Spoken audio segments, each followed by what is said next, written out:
Olá pessoal, bem-vindos à nossa Semana do Desenvolvedor Fiscal, onde estamos tratando do tema da relação software house e contadores, né? Software house e escritórios de contabilidade, e trazendo o tema, né, de como transformar o contador dos nossos clientes no nosso melhor vendedor.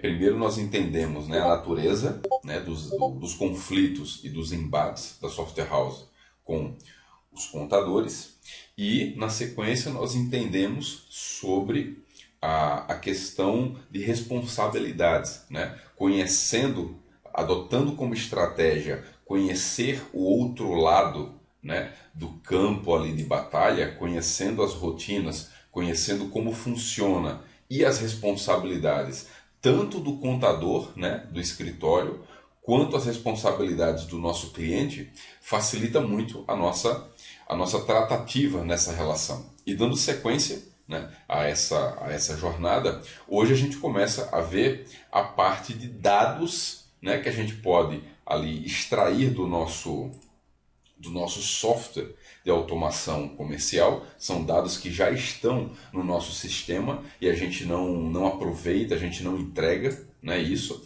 E a partir do momento que a gente entender o que a gente pode extrair do nosso software e entregar, né, para os escritórios contábeis, para os contadores, a gente começa a economizar tempo de mineração de dados lá na frente, dados que já estão no nosso software. Tá? E aí a gente começa a conquistar, a gente começa a trazer os contadores para o nosso lado e, obviamente, eles tendem a indicar ferramentas para os seus clientes que ajudam no trabalho deles. E aí a gente começa essa virada de mesa, ok?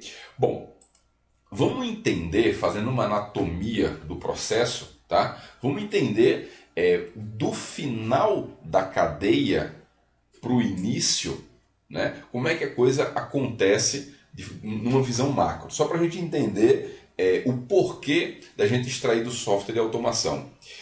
No fim do processo, nós temos o quê? As guias de recolhimento dos tributos, que são geradas pelo escritório, pelo contador. Ok? Muito bem. Essas guias de recolhimento, elas são produto de quê? De uma apuração. Né? Temos um processo de apuração, né, de valores de movimento, tá, por tributo, ok? Onde essa apuração ela é uma verdadeira mineração de dados, tá? Onde a gente tem essa apuração, que são os valores que são informados para gerar as guias de recolhimento. Muito bem. Essa apuração ou mineração de dados, ela se dá no software do escritório de contabilidade e também planilhas eletrônicas. Tá? Não pensem que num passo de mágica, num estalar de dedos, todas as informações estão de bate-pronto na mão do contabilista, tá? Só pelo fato dele ter feito o processamento dos dados dos clientes no software de contabilidade. Tá? Não funciona tão simples dessa forma. Então, utiliza-se muito de ferramentas como planilhas eletrônicas para essa parte que eu chamo de mineração de dados, para ter uma apuração correta de valores para poder gerar as guias de recolhimento. Tá? Bom, essa apuração e mineração de dados, ela precisa de quê? De importação, tá? E de input de dados. Então, vamos falar assim, sistemas contábeis menos evoluídos precisam que tudo seja lançado manualmente. Sistemas contábeis mais evoluídos trabalham com bastante importação, tanto de arquivos XML, quanto outros arquivos em outros formatos. Eu gosto de citar o exemplo do Ceará. Por quê? Porque se você tem software de automação no Ceará, você atende o seguinte, você tem que atender a exportação de arquivos para o SPED, tá? E você também tem que atender a exportação de arquivos para o software da Fortes, por exemplo. Porque é uma cultura regional onde todo escritório contábil, a maioria dos escritórios contábeis no Ceará, por ser uma base da Fortes Informática, os escritórios pedem todo o movimento no formato de arquivo da Fortes. Então, para quem atende automação comercial no Ceará, é como se tivesse que atender, além do layout do governo, o layout da Fortes, porque é uma cultura regional. E por incrível que pareça, você deixa de vender software no Ceará se você não entregar o arquivo no layout da Fortes. Pode acreditar, tá? Então, a importação de dados, além de digitação, né, de lançamentos, eles acontecem com base em arquivos que o nosso software de automação gera e dos XMLs. Ok? Bom, esses arquivos XMLs, tá, ou demais arquivos de outros layouts, eles são originados onde? Na movimentação da empresa, né? Quando a gente fala em movimentação da empresa, eu tenho entradas e saídas, tá? Não é somente compra e venda, tá? Eu tenho entradas por remessa, eu tenho entradas por transferência, eu tenho entradas por bonificação, por doação e da mesma forma as saídas, tá? Mesmo tipo de operação. Então, quando a gente fala entradas e saídas, a gente está falando das operações, tá? Bom, essas entradas e saídas, ou seja, o movimento, eles têm como base dois fatores: cadastros e parametrização. Correto? Eu preciso lá do cadastro de fornecedor, cadastro de produto, unidade de medida, eu preciso parametrizar o tipo de operação que vai quando for para não contribuinte, quando eu comprar do Simples Nacional, quando eu vender para regime normal, né? A parametrização define comportamento mediante uma informação. E aí utiliza-se dos cadastros para servir de base para os movimentos. Ok? E quem são os dois agentes responsáveis pelos cadastros e parametrização no nosso software? O contador e os usuários. Ok? Normalmente, pelo menos deveria ser assim, os usuários efetuam a parametrização fiscal, além dos cadastros no software, sob a orientação e supervisão do contador. Tá? Aí sim vem o papel da Software House, onde ela se dispõe ao suporte para informar onde vai ser lançada aquela informação. Agora, o que vai ser lançado, o conteúdo que vai ser lançado é de responsabilidade do contador, operado pelo usuário. Tá? Então a recomendação é que a Software House não passe, por mais que ela saiba, não dê informação fiscal. Porque informação fiscal é de responsabilidade do contador. Eu sei que a gente recebe aquela demanda de informações, tá, que vem de contadores ou de usuários, onde a gente sabe que não faz muito sentido aquela informação. Infelizmente, cai naquela situação que eu mencionei. Existem profissionais ruins dos dois lados, tanto do lado contador quanto do lado de programador. Tá? Eu gosto até de mencionar, tipo assim, ó, quem nunca teve aquele SQL fixo no botão, né? Então, todos nós temos os nossos pecados ali profissionais. Agora, infelizmente, tá? Infelizmente, esses pecados, eles vêm criando verdadeiras manchas, ou digamos assim, eles carimbam, né, a ideia do profissional. Então, a gente não pode simplesmente assumir a ideia de que todos os contadores são ruins, de forma alguma. Porque eles podem assumir também a ideia que todo programador é ruim. Por quê? Porque o sistema não entrega coisas elementares.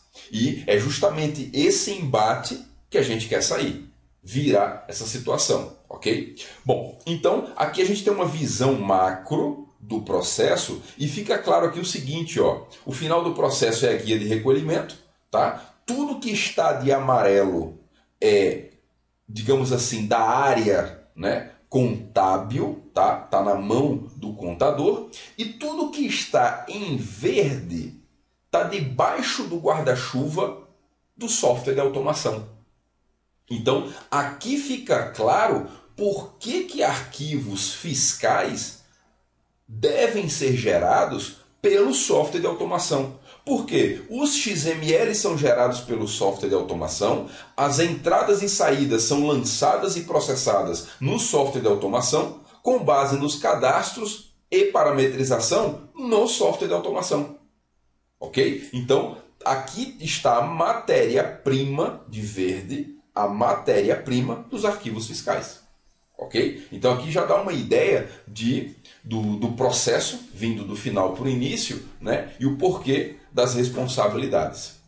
Bom, seguindo na nossa anatomia, o que eu tenho, né, como extração primária de informações no software de automação, né, que está no nosso cliente? Eu tenho os tipos de operação, né? Ali eu tenho compra, eu tenho venda, eu tenho remessa, doação, transferências, né?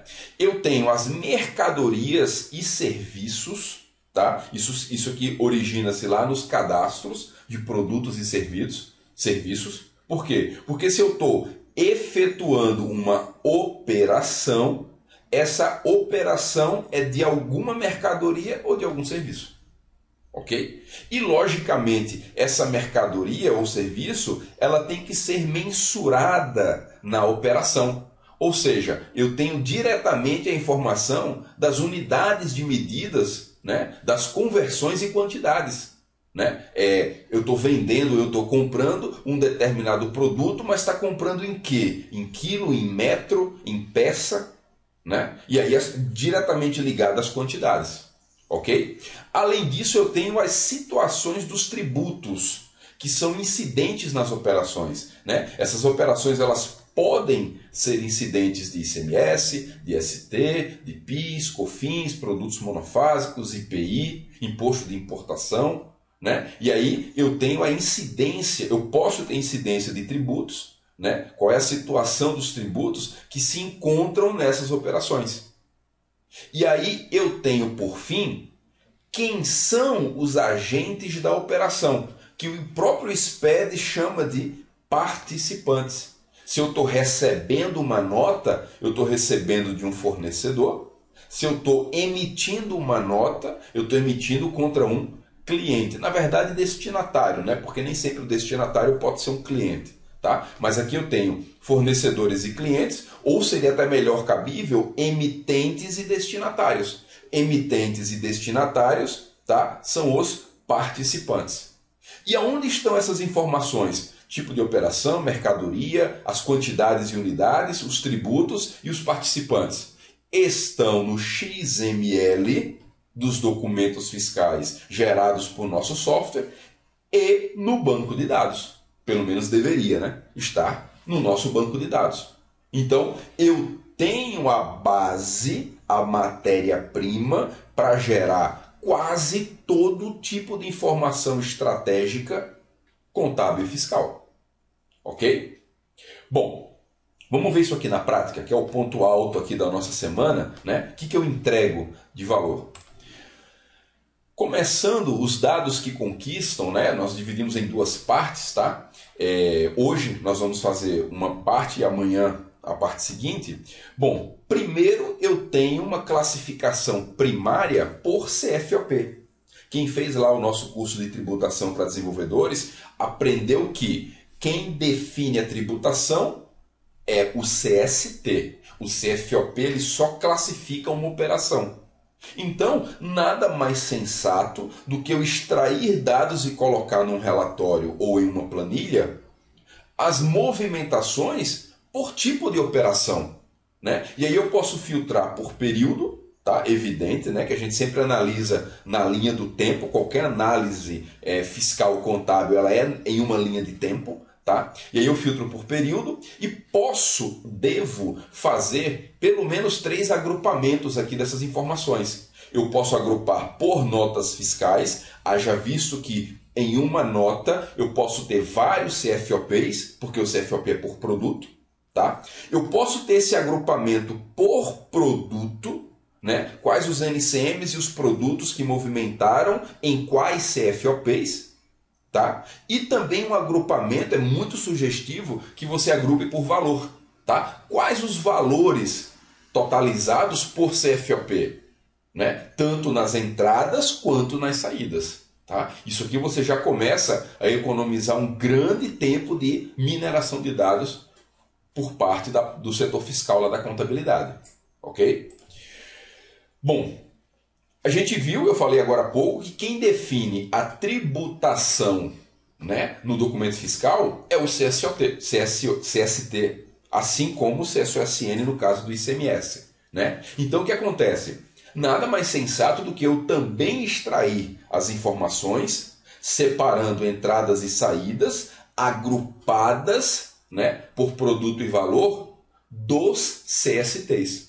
Né? O que entrou com CST 00, com 10, com 20, o que entrou com 201, com 101, né? Como é que foram as compras em termos de situação tributária e como é que foram as saídas. Né? E aí eu começo a confrontar um exemplo aqui, exatamente na tela. Né? Eu tenho entradas e saídas por CST.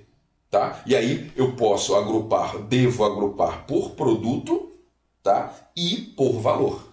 Ok? Sempre que eu falar em produto, eu vou estar falando em valor. Tá? É uma casadinha que faz muito sentido lá na escrituração fiscal. Produto e valor. Ok? Bom, uma outra situação muito comum hoje em dia, devido aos convênios dos estados, né, e os protocolos, é o ICMS-ST. Apesar de que recentemente alguns estados já estão abolindo a obrigatoriedade de ST, né, em muitos produtos para desonerar o comércio, né, mas ainda assim movimenta-se muito com ICMS, substituição tributária, que é o ST. Então, a gente tem aqui um exemplo de uma planilha que é exportada do software contábil, fiscal, para que o contador possa aqui minerar, tá, as informações da substituição tributária. Quando a gente fala em substituição tributária, né, a gente tem as colunas tanto do CFOP quanto do CST, né, que envolve a operação com substituição tributária, quanto o valor do item, a alíquota usada no MVA, tá, a base de cálculo do ICMS-ST, o FCP-ST, né, se foi incidente, e o valor do ICMS-ST. Tá? Então hoje é necessário, até porque existe a DSTDA, que é a Declaração de Substituição Tributária, a movimentação, toda a movimentação com substituição tributária, e aí a base dessa informação é uma planilha parecida com essa. Tá? Isso aqui é extraída da tela de um contador. Tá? E aí o cara passa um tempo, imagine isso aqui, essa análise que tem que ser feita para cada cliente do escritório. E aí você já tem essas informações aqui no nosso software. Por quê? Porque eu tenho lá os XMLs, se eu não tenho, deveria ter no banco de dados o espelho do XML, que é a foto fiscal do movimento. E essas colunas aqui para análise estão lá no nosso software. Tá? Então eu tenho aqui entrada e saída com ST, tá? Filtrando por período, agrupando por produto e também por valor. Né? Isso ajuda muito quando chega pronto ali para a contabilidade, que é o que economiza o tempo do contador ficar gerando e minerando essas planilhas aqui. Isso pode muito facilmente ser extraído do nosso software. Tá? Isso faz muita diferença. Bom, e a gente tem aqui o famoso depara. Tá? A gente sabe que os nossos clientes eles têm entradas e saídas em unidades de medidas diferentes. Né? Clientes que compram em quilo, vendem por metro, compram em saco e vendem por unidade, compra em várias formas de unidade de medida, e aí o nosso software tem que ter uma conversão de unidade de medida, ou seja, a unidade de entrada, a unidade de saída, qual é o fator de conversão e a operação, né? Se eu estou dividindo ou multiplicando para chegar na minha saída. Isso aqui também é pedido no SPED, né? Exatamente isso aqui. E aí nada mais sensato do que eu entregar pronto um relatório de entradas e saídas por unidade de medida, né? Onde eu vou ter ali como filtro o período e também posso dar opção por produto, tá? Já que a conversão acontece por produto, ok? E aí eu vou agrupar por produto e por unidade, tá? Tudo daqueles produtos ali, tudo, como foram as entradas, o fator de conversão e como foram as saídas, né? As quantidades de entrada, entrou tanto em quilo e saiu tanto em metro deste produto. Isso já entrega para a gente implicitamente o estoque fiscal, já convertido, ok? Assim como por unidade de medida, tá? Alguns contadores fazem essa análise também por unidade de medida. Ok? Então, aqui a gente tem uma primeira parte de quais informações são essenciais para uma análise fiscal e a correta apuração, tá? E que a gente constatou que realmente esses dados, pelo menos no XML que a gente gera, eles existem, tá? E também devem estar certamente no nosso banco de dados. Ok? Na sequência, nós vamos ver a segunda parte dos dados que fazem diferença, tá? Que impactam aí no trabalho de análise do contador e que realmente entregando isso conquista o contador para o lado da software house. Ok? Continue com a gente, um grande abraço e até o próximo encontro.